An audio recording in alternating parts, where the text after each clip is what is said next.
Hi guys, welcome back to the Amax SA YouTube channel. This video is all about COVID-19 and how it has an impact on your company's ability to continue as a going concern. What we have done is we've put together a management evaluation checklist for you to ensure that your entity's financial statements have the correct disclosures for the COVID-19 pandemic as a subsequent event. Before we can continue with the checklist, it is important for us to have a clear understanding of what a going concern is. Now, a going concern is an entity who has the resources to continue operating indefinitely. The first thing to look at is the events and conditions that may have an influence on your entity's ability to continue as a going concern.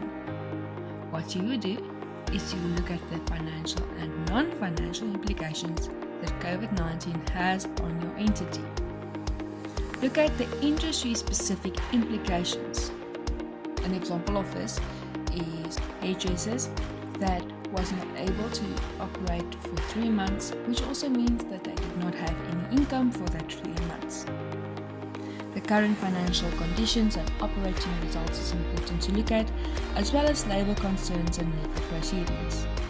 Look at the change in the relationship of key suppliers and customers. Secondly, the impact of these events and conditions must be assessed.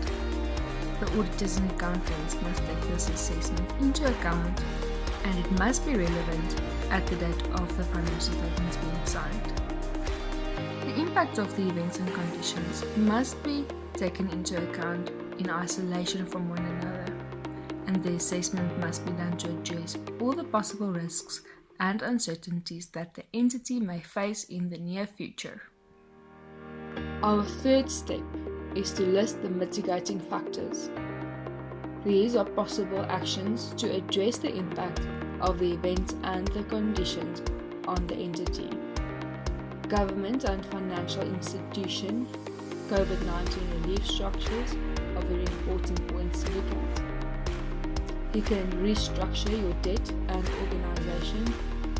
Also look at working capital planning. It is important to negotiate better pricing with suppliers and service providers. The fourth point is to assess whether management will be able to implement the mitigating factors successfully. It is important to assess the operating plan and the current financial situation, as well as the capital structure of the entity. The mitigating factors must be relevant at the time of the financial statements being finalized. Our fifth and most important step is to ensure that we meet the disclosure requirements of the financial statements.